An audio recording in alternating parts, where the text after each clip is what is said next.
Hey, welcome to another great episode of the Real Deal Podcast. I'm your host, as always, Courtney Harden. Happy Monday, new week. And I got a great guest back on the show. Podcast family now is her second time. So I'll bring her back. I'll bring her on in just a few, but hit my intro. Let's go.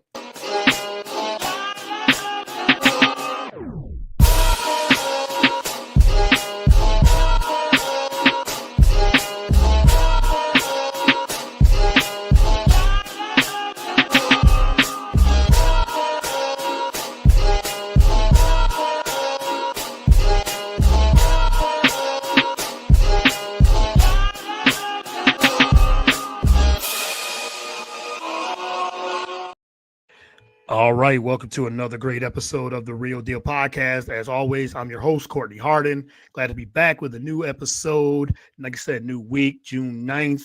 Doesn't feel like summer yet here in Philadelphia. It's still rainy and cold, and we've had a couple of days of 80s, but nothing like it should be. But hopefully in the next week or so, we'll get some good weather, get some 80s and 90s. So looking forward to it. But you can follow the show on all the podcast platforms, Spotify, Apple, YouTube. We're on iHeartRadio, wherever wherever you consume your podcast, we're there as well. We're also on the Roku channel, BS3 Network, BS3TVLive.com. You can follow me on all the social media platforms: Twitter, X, Instagram, Facebook. Think Blue Sky, and I think that's it. Yeah, Blue Sky and TikTok. Can't forget about TikTok. Trying to get my TikTok game going a little bit, but slowly but surely getting there as well with Blue Sky as well. But I'm not gonna keep my guest much longer. I had a great time with her last month. We did a deep dive into the season of the WNBA, the preview. So you can check that out on all, and check that out. Previous episodes there. I had to bring her back because it's the first month of the W. A lot of things have happened since we last spoke, and like I said, I'm excited to have her back on. She's podcast family now. So Karli Bell, host of Courtside with KB, covering the Sky and WNBA, women's sports, all things women's sports, and women's hoops in general. So Karli, welcome back to the show. Really appreciate it. Yeah, welcome. Welcome. Like I'm the one welcoming you.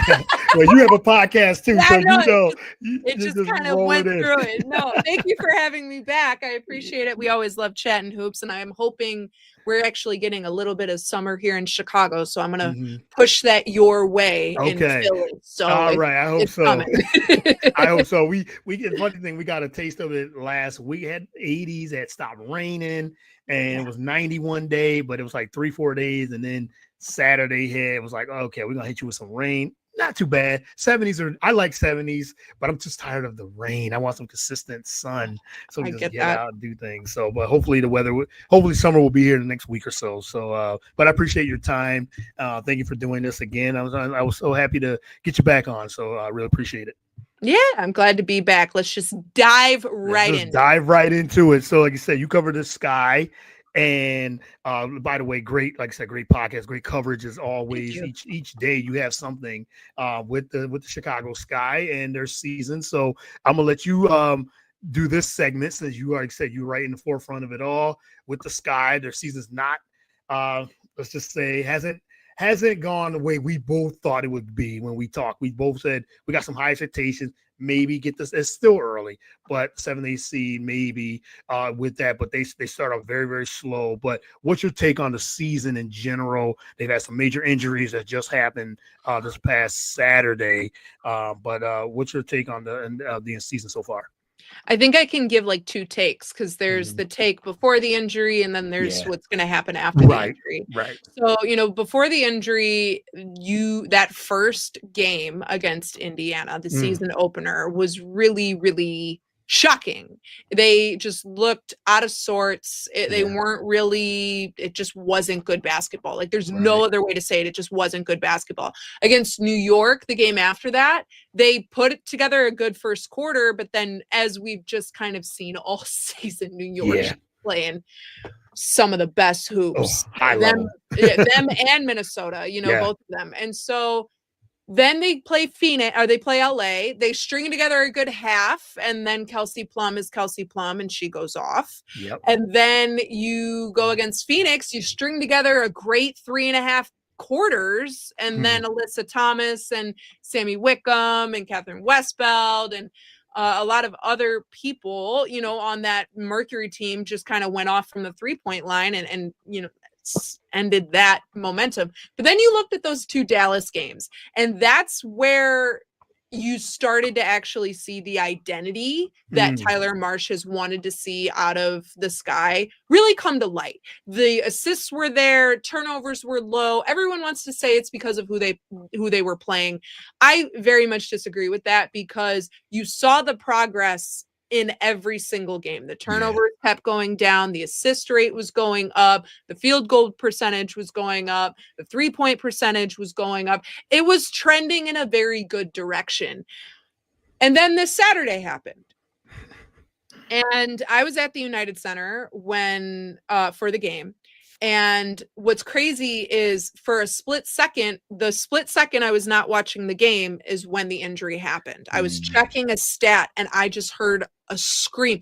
And how the United Center is the largest arena in North America. Yeah. So I'm all the way in the top press box and I heard her scream, Courtney Vandersloot scream of pain all the way up there in an arena of 20,000. Like I looked down and I see that she's on the floor, and I then catch the replay very quickly. And I was like, that's the season. Done. I was like, I knew almost instantly that was it. And of all people for it to happen to, it happened to the lifeblood, the engine, the identity, the energy of that Chicago Sky team. And it happened really early in the game. And no joke, within seconds after that injury, the sky came crashing down. And it was not good. They looked so discombobulated. There was no identity. Everything was just off. You could tell that they were so shook by that loss of injury, to where they put up the lowest amount of points scored since the season finale of 2024. And also we're very close to setting a franchise record for the lowest points ever scored in a basketball game. Like, it was real close until they finally started to hit shots in the last 2 minutes. It was one of those games where the moment the injury happened, I said, I don't really want to watch the rest of this game, because I knew what was going to come out. I knew what was going to happen. And that's what happened. And then you walk into the press conference afterwards. All of us media are sitting there early. A lot of us left early in the fourth quarter so that we could be down there, grab a seat, because we all knew this game was a wash. Like, there's no need for us to sit there and watch it much longer. And the moment Haley Van Lith, Rebecca Allen, and Tyler Marsh walked in, it felt like a funeral. It felt like a death. It felt so somber. You felt the sadness, the heartache, the loss. You felt it all very quickly. And they kept saying, we don't know, like they were really trying to hold out hope that, they didn't know the extent of the injury at that time. They didn't know what, they were really hoping that she could possibly come back. The one thing that all of them said is that we didn't do right by Sloot with our performance tonight. And that's a good thing to hear, but it's also like, well, now you got less than 24 hours to try and get it together and talk about a really tough opponent to have to play after going and having that big of a loss. With Courtney Vandersloot being out for the season with the ACL tear, now you have to turn right around, hit the road, and go play New York. Like, oh man, like if I'm Tyler Marsh, and on our podcast that we just dropped on Monday, I brought on the amazing Shimmy Miller, 24-year coaching veteran and the Chicago Sky color commentator, game analyst. She's so intelligent, so brilliant, knows the game so well. And she said, she goes, this is one of those things where this is where coaches prove if they're worth the money. And she said, she goes, this is a PG podcast. I can't really tell you what's going on in his mind right now, and I know where she's going with it. So I'm not going to say it here, but now, like, you had 48 hours, give or take, to figure out what you're going to do. And what's crazy is I don't think anyone knows what they're going to do.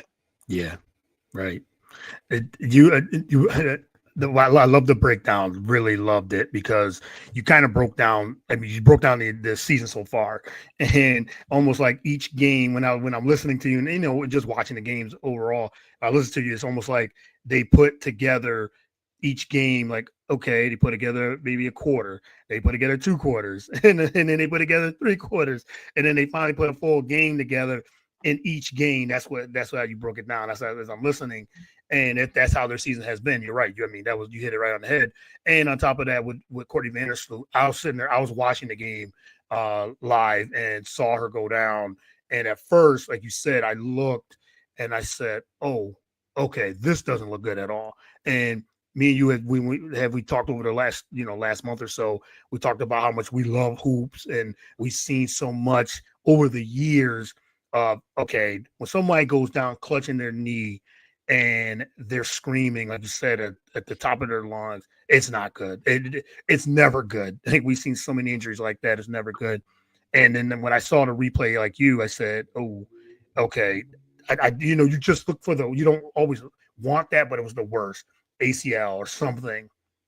Think, okay, maybe it's a bruise, maybe it's something that way. But it just the way she came down and screamed, I'm like, yeah, it's not good. So I can see it sucked the life out of that team immediately, like you said, immediately. You're there in person watching it immediately. So like a team because it's like you said, Indiana then went on their run, and then boom, they're up 15, they're up 20. It's like just that quick after halftime. It was like I said, Chicago just didn't have an answer after that because they did lose their leader, you said everything, their heart, their soul, all that, what Courtney Vandersloot is to that team and that city in itself. So I think that was a great breakdown. So I totally agree. It was really unfortunate, and I was somewhat holding out hope that Yeah, right. at halftime, because that sometimes you can have a conversation with your team right after an injury like that happens, but at the end of the day, like, these players are going through those same emotions that you as a coach are going through, and they're the ones that are playing, not you. And so I sat there, I said, all right. And what's crazy is it was actually somewhat of a close game heading into halftime. Yes. I believe it was only like 11 or 13 points. Like, it was still it was there. So I sat there and I said, this is the time that you as a head coach have to really spark a fire into your team. I need to see the adjustments. And what's crazy is they looked worse in the second half. Right. And now you sit there and you go, what do you do? What's next? Yeah. What's next? Because honestly, I truly do not know what they're going to do. This is one of those injuries that you sit there, like, this sounds real. This is not meant as disrespect in any way to any of these players. But if like, say somebody like Kia Nurse got injured, or Michaela Onyenwere, or, Haley Van Lith, that's an injury that, you're not happy about. You don't want to see it. But it's an injury that you can still navigate with the roster construction that they have. This is an injury that you have to now ask your guard group, who you don't really have any other point guard on this team nobody can do what Sloot there's a couple that can do what Sloot can do across the league, but there's nobody on the team that can do what Sloot can do. And so you're now going to you have to bring in Haley Van Lith, Rachel Banham, Ariel Atkins, Mariah Jefferson, who is now officially ruled out for the Liberty game, but still somebody that you have to keep an eye on. I would also say possibly Kia Nurse. You have to bring them into a meeting separately and be like, so this is what we need. Somebody needs to step up. Step it up. Yeah. Someone needs to step it up. And this is where Shimmy Miller said it great. She goes, Marsh is absolutely just talking with his coaching staff constantly about what to do, how to navigate this. How do you take what you can do? Because here's the other thing. Because the Sky carried 12 players heading into the season, which is a good thing. You have a max roster, great thing. But then you lose Vandersloot, so now you're down to 11. Mariah Jefferson is out. You're down to 10. you still don't qualify for a hardship contract. You don't qualify for an emergency contract because you still have 10 available players. So they can't even pick anybody up off waivers. They can't sign anybody like outside of them to join. You don't really want to waive somebody that you have on this team because you've spent all this time with them already learning the system. They know your system already. They're still figuring, like, the team is still figuring each other out, but they know the system.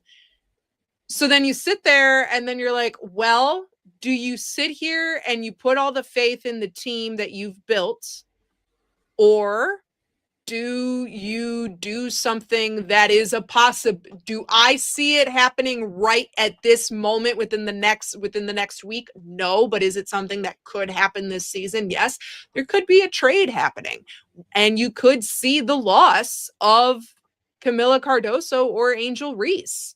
And that's something that Sky fans I'm not saying be prepared for, but don't be shocked if it happens, because you need somebody to lead an offense. And Camila Cardoso and Angel Reese, both of them have trade value.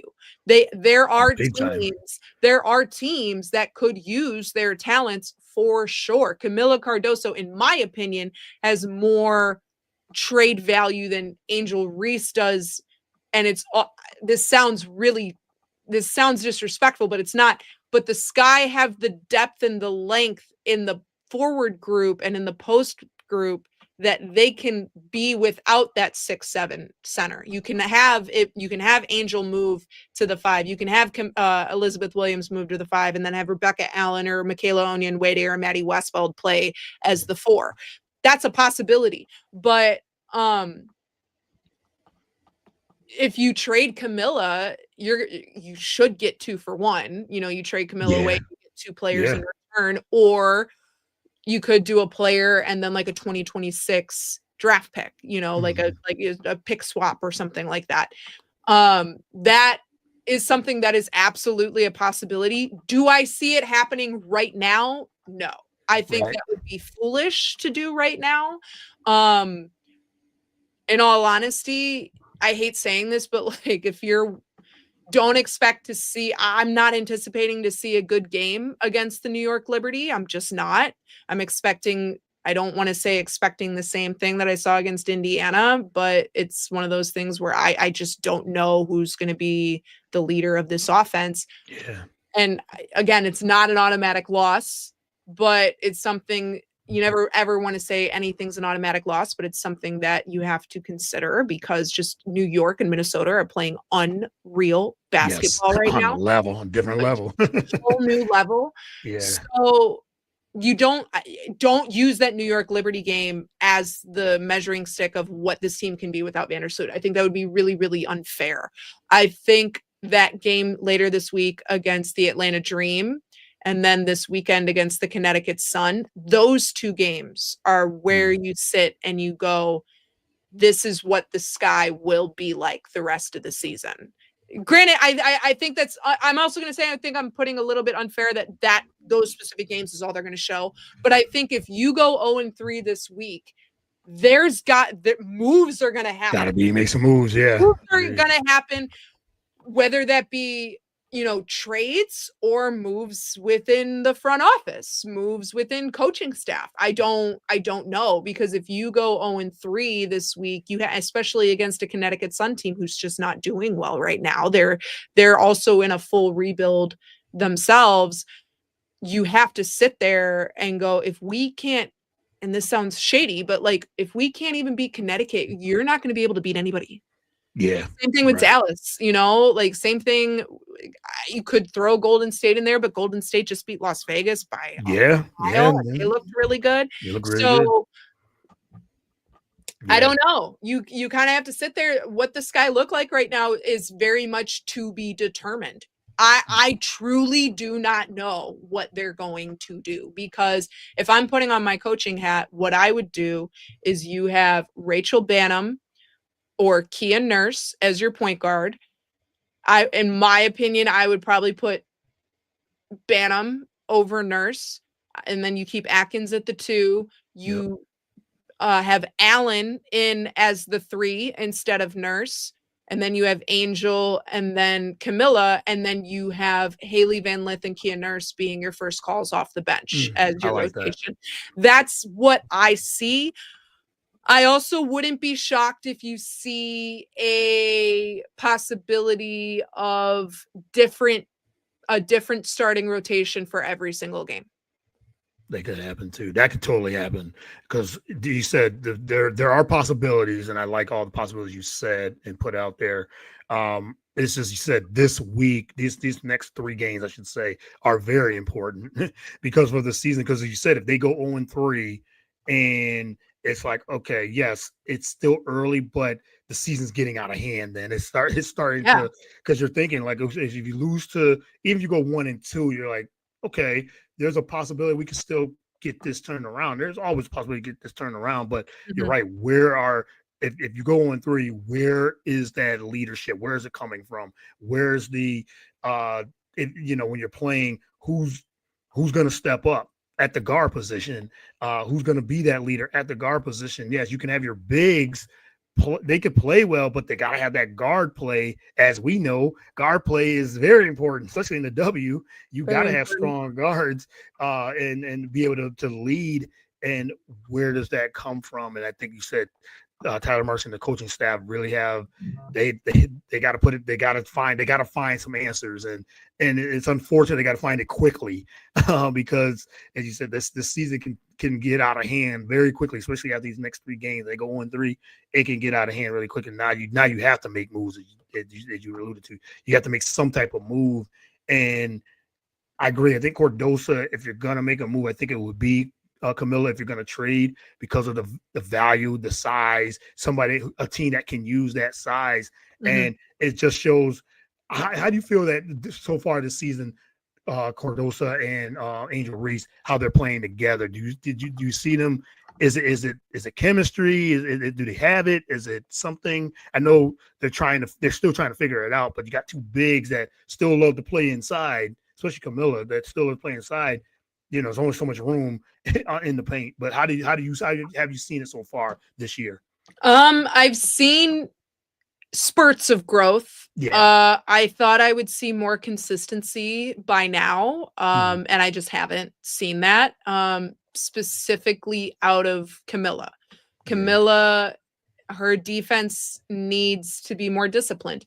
And what I will say, one of the very few positives of that Indiana Fever game was that Camilla didn't get into foul trouble early. Like, that has always been her issue, is she hacks. She's not playing the tightest, most disciplined defense. Her footwork is off. It's just one of those things where you sit there and you're like, you need to just, remember that you're 6'7", and also remember who you're guarding, because sometimes you're just not going to get the calls to go your way. Right. Angel, I really want to give her some grace, because she is having to learn a brand new system than what she was in last year. And on top of that, Marcia's asking more of her than what Spoon asked of her last year. Spoon just asked her to be the dominant force inside in the paint. You didn't see like Angel bringing the ball up. You didn't see the ball. Right. You didn't see Angel taking the perimeter shots. You didn't see any of that. Like, as somebody who wants to see Angel develop, I wanted to see that shooting range expand. And we saw it near the end of the season. And I will say is that shooting range is expanding slowly but surely to start the season. Ball's just not falling. It's just the efficiency offensively is just not there right now. Her assist numbers are up. I said this a couple weeks ago, and now I'm also going to say this about Camilla. Something's off with both of them. I don't know what it is. I agree. I can't pinpoint what it is. What's crazy is when I covered Angel last year, even in losses, even in situations that were in like losing streaks, she was still happy. There was still joy. She was laughing. There were smiles. There was all of that. Yeah. I'm not seeing that this year out of Angel. And I'm also going to say this is the most she's lost these last 2 years in her career. Yeah. Like that she is not, and Camilla too, they're not used to losing like this. And I think that is playing a factor for sure.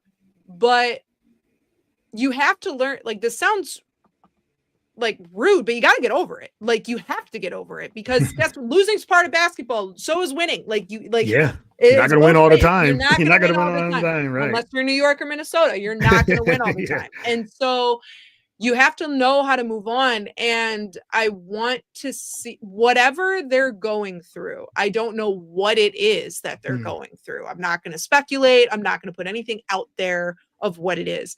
But honestly, since the third game of the season, I'm not seeing the happy, the smile, the laugh. I'm not seeing that. I'm just not.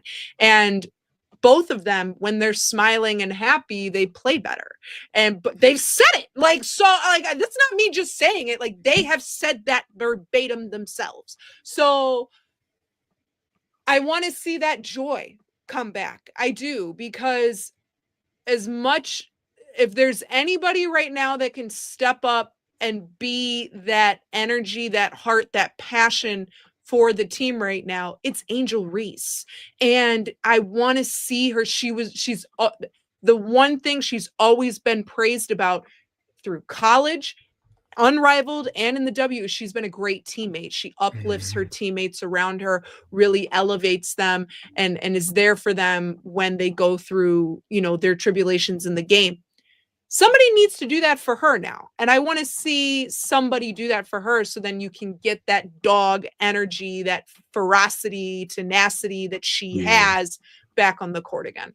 Yeah, I'd like that. And I think with Angel too, you're right. I think there's something missing, or it's more, to me, the body language. You could just tell. It's almost like the losses are they're racking up, and she says she's not happy. And I don't know if it was that first game too that all that was going on. We don't have to get into that, because that was talked ad nauseum, which is we and you both have said, like, okay, yeah, let's just play some hoops. Let's just get into the. But it is almost like that. There was so much attention, and now it just seemed like it's just sucked the life out of the team in general. But Angel in itself, but I do like what they're trying to use Angel in a lot of different ways, handling the ball, you said, and try to initiate the offense, and maybe they'll do more of that. Like you said, what's next? Maybe they'll do a little bit more of that too. But you said the shots got to keep falling.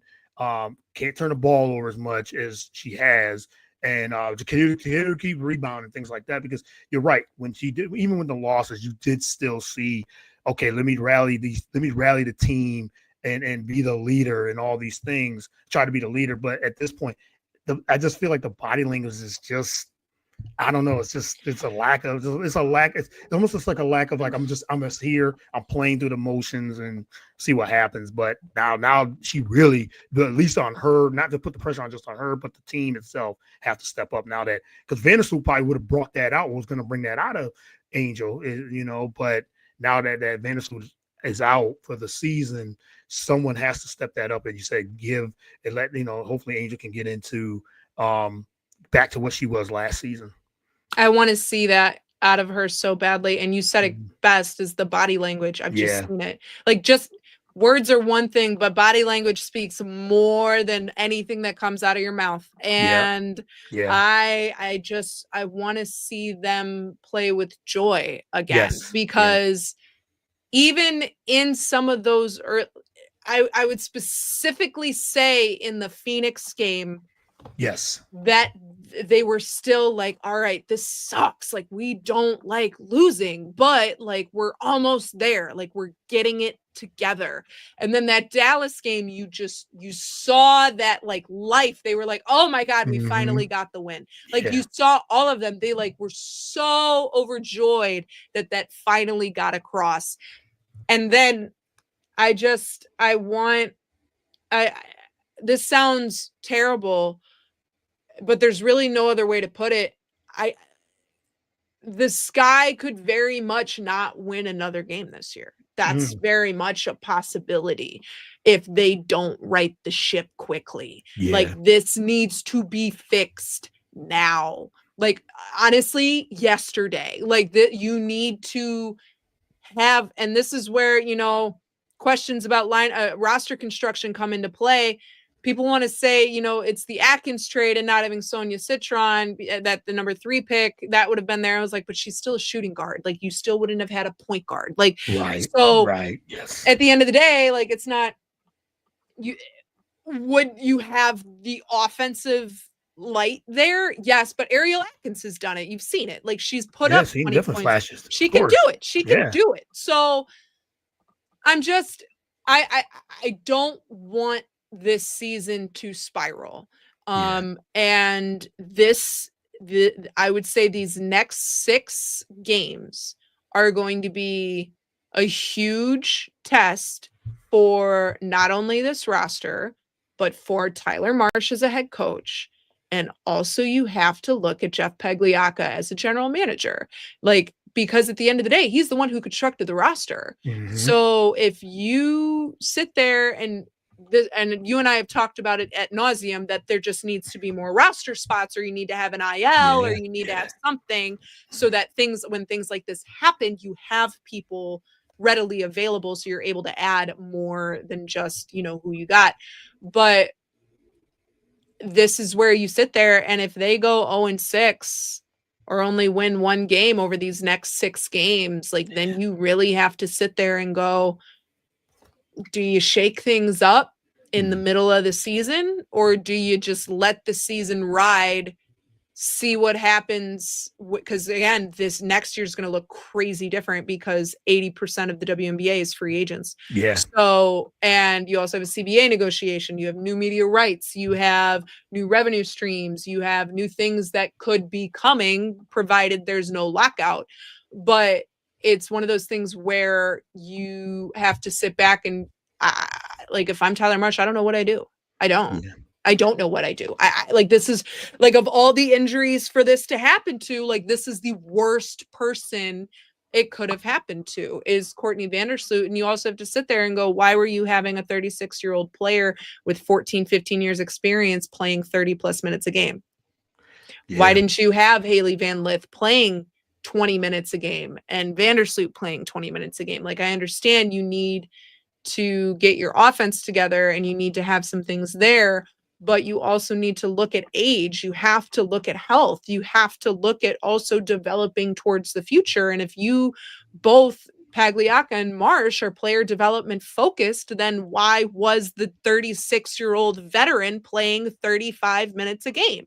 So there's a lot of questions right now, and frankly, I don't have answers to all of them, but we'll see what happens here. These next 6 games are incredibly crucial. I don't remember who they have after this week, after Connecticut. Let me take a look here real quick. Oh, I think I got it up for you. You got it up? You. Okay, yes, perfect. I do. Then they got Washington. Yeah, so they got Washington, Phoenix, and Atlanta again. Yep. If you only win the 1 game against Connecticut, that's a problem. That is a problem. Yeah, because the couple of these games, Washington, maybe Atlanta, there's a couple games that can be winnable. But we'll see. As you said, this is a crucial time for the Skies, and let's see what they can do. But they're sitting at 2-5 right now. So, we had a question in the chat. Thanks for the question. Nathan Sports Rush says, "Hi, Karli." He says, "Hi, Courtney." He says, we'll get a couple of these and then I'll let you go. He says, "What are your thoughts on the Dallas Wings starting 1-9?" Dallas, I think them being without Paige Beckers this last couple games was really not harmful. Wasn't helpful. There we go. That's a better word. Wasn't helpful for them. Paige Beckers is really just, man, her game has translated real quickly to the WNBA. Like, she's I can't wait to see. And what's crazy is the rookie season is always the worst that a player is going to look. So if this is how she's looking at the start of her career, imagine what she can be, 5 years in. Yeah. I think what's crazy is right now, I think Dallas is in a better situation than the Chicago Sky. Because Dallas is dealing with injuries, yes, but they're not season-ending injuries. Right. And they are also still trying to figure out a new system. I also am going to say this. I'm going to echo a lot of what Satu Sabali said earlier this week, which is you have 44 games in the same amount of time that you had a 34 to 36 game season in. It's the same amount of time, and you have added 8 more games for more teams to play. And especially at the start of the season, you're jam-packing them all at the start of the season. And look at what's happened across the league. There's been a lot of injuries. There's been some issues that have happened. And Satu Sabali said that she doesn't believe it's right of the commissioner to have this. It's not fair. And I would agree. Like, if you're a commissioner putting together a 44 game schedule, 44 game season for each of these teams, add another week or 2 in September to spread them out. Yes. And I understand a lot of that's because of the CBA, and there's only so much that they can do, but you have to also sit there and go, you have to make this a safe schedule for these women who are already playing year round, because they have to make up their money somewhere else, playing either overseas, Athletes Unlimited, or Unrivaled. So there's no stopping like it is in the NBA, where the NBA gets 4 to 5 months off. That's not the case with a lot of these women athletes. It's just not the case. They maybe get a month off, if that. Like, that's it, unless they themselves go out of their way to take that time off and not play and give their body the rest. But a lot of them need to make the money, and they need to, supplement their income in other ways. So you have to kind of sit there and figure it out. But I think Dallas is a team. Dejanay Carrington said it on one of the I'm going to slight segue, but one of the best things that's come out of this WNBA season has been Courtney Williams and Tisha Heideman's Twitch stream. It is yes. Stud Buds is hilarious. I just saw that. Yeah, it was I have tuned in for a couple streams. I am on the floor laughing. But they had Dejanay on their most recent stream, and they asked her, they're like, who have you guys been? Like, she goes, the good thing is, right. She goes, the good thing is there's no locker room issues. It's not like, oh, we hate coming into work. It's like, we still are trying to figure each other's chemistry out, because Dallas and Chicago are in similar situations where they both are brand new teams with a brand new coach having to learn a new system with rookies that are getting playing time. So it takes some time. I think Dallas might start to string it together here in the next 2 to 3 weeks. I think they're in a better position than their record shows, because just this past weekend against Minnesota, they were actually really competitive until about the last 6 minutes of the game. And then, Minnesota goes on. Minnesota just does what Minnesota does. Yeah, exactly. So it's one of those things where you sit there, and I think Dallas will be better in the long run. I think they are still trying to just figure each other out. I agree. I think I agree with that too. I think they are trying to figure each other out, because Enrique Agumawale is still trying to figure out when to be aggressive, when can I score, when should I just step back, because you said this is a brand new team, and now you said Paige was playing very well, and the injury, and I think that was another good point too, because of all these injuries have just piled up, and they're piling up. And they should have staggered the schedule. They've had time, and they could have staggered the schedule a little bit longer. Like you said, till mid-September, the regular season. If you added games, you got to stagger the schedule. You got to push it a little bit, at least stretch it out, and not play so many games. They front-loaded so many games in the beginning of the season, and then, yes, injuries happen. We know this, but it just seemed like there's an injury on top of an injury. If you don't have depth on your roster, you're basically screwed in a lot of ways. And the other thing is, there's no way to build depth because the rosters are capped at 12. So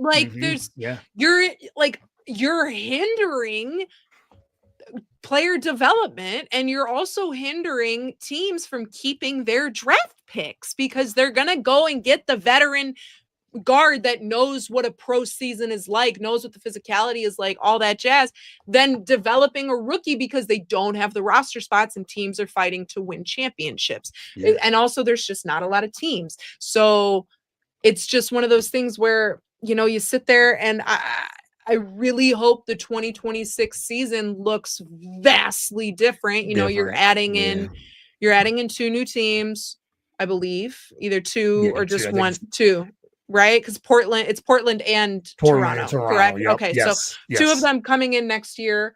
I hope, and if you're adding more games, you better expand the season. I hope you actually figure out, either start the season later and have it go into October, like have the playoffs end, or like have the championship and the finals end around Halloween, start around Memorial Day, like have the season start around Memorial Day. So then you're giving those college athletes time to finish up school. You're also creating a longer training camp for these women to learn to gel together.